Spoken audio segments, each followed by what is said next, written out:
Egyptian President Mohamed Morsi has rejected the 48-hour ultimatum to step down from his presidency, as instructed by Egypt's powerful military. The Muslim Brotherhood stood firmly in support of the president during his ultimatum rejection speech on Wednesday. The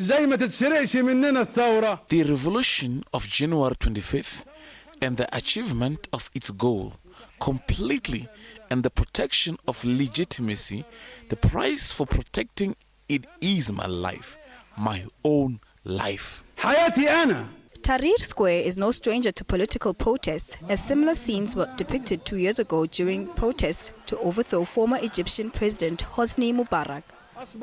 Morsi, an engineering professor from Shaakiya, north of Egypt, served as a member of Egypt's parliament from 2000 to 2005. He later became a member of the Muslim Brotherhood, a political Islam-based organization that played a major role in the Egyptian nationalist movement. He founded the Freedom and Justice Party, which played a major role in the overthrowing of former President Mubarak and had him elected as Egypt's democratic president just over a year ago. Lebogang Sejake for Morning Live.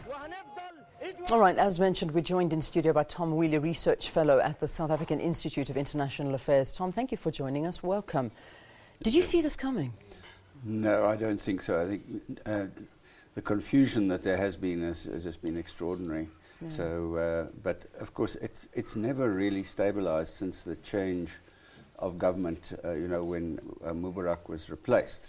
Yeah. But there seems to be dissatisfaction that Morsi has not really come up with a plan to take affairs in Egypt forward. He's sort of drifting. Well, I mean, the reasons given, and we've been saying them in the news, is that they've forced Morsi out because he's failed to end political crisis, which is one point, suspend the constitution, and appoint an interim head of state. In your opinion, are these claims accurate? I mean, it's been a year. Is this fair? Yes. Well, the latter two, of course, are the recent developments. Yeah. But he's allowed the country to drift in the sense that unemployment has increased, the tourism is dead, the country is going into an economic decline, it's lost its influence internationally.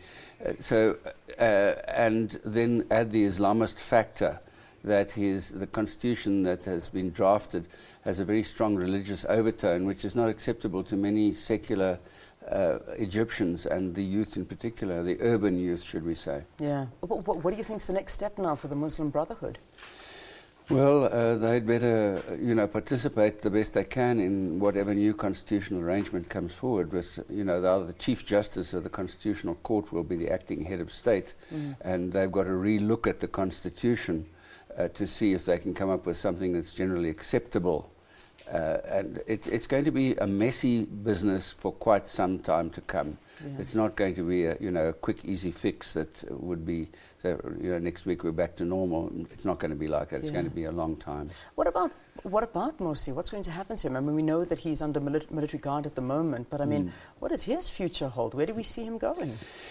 Well, everything is so uncertain in Egypt, but hopefully that he will just be sidelined and nothing more than that. I don't think he did his own cause any justice or any good favors by refusing to accept the 48-hour ultimatum that was given to him by the military.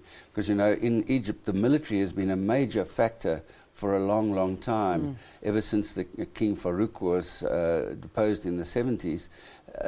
The military have always been provided the head of state, and it's only Morsi is the first elected president that they've had since the Second World War, or even before that. So it's very disturbing that this democratic process has been overturned. But you've got to bear in mind that the military have major interests in Egypt. They own companies, they own clubs, they're a major economic factor, and they don't like what they see, this sort of political drifting, this failure to deal with problems. Let's talk about the involvement now of of the different unions that are watching on. I mean, let's talk about the United Nations, the African Union, the Arab League. Yeah. What do they do at a point like this? I think everybody's just as flummoxed as any other. And we saw a very bland statement a little earlier on in the program by the Deputy Secretary General of the UN, who was watching the situation. You know, African Union have said absolutely nothing at all. So I suppose everybody is trying to see where it will go. Even Obama has made some sort of bland statement. Yeah. And it's for the Egyptians to sort this problem out among themselves. But there's such a fractured society, both religiously. They've got, you know, the majority Sunni Muslims, there are Shia Muslims, there are Coptic Christians, and so forth. And then also the division between the rural, more conservative people who favor an Islamist type of government, and then the urban, more secular people. And so there's these fractures right through that society. And how to pull that together and to get the economy going is an extraordinarily difficult problem. Tom Wheeler, thank you for talking to us. A fellow researcher at the South African Institute of International Affairs, just shedding some light on the situation in Egypt. I'm sure if you were watching yesterday, those scenes were just quite amazing, actually, what was happening out in Tahrir Square again. I don't think anybody expected them to happen just a year after we'd seen a democratically elected president in that country. But let's see what unfolds now. Thanks again, Tom.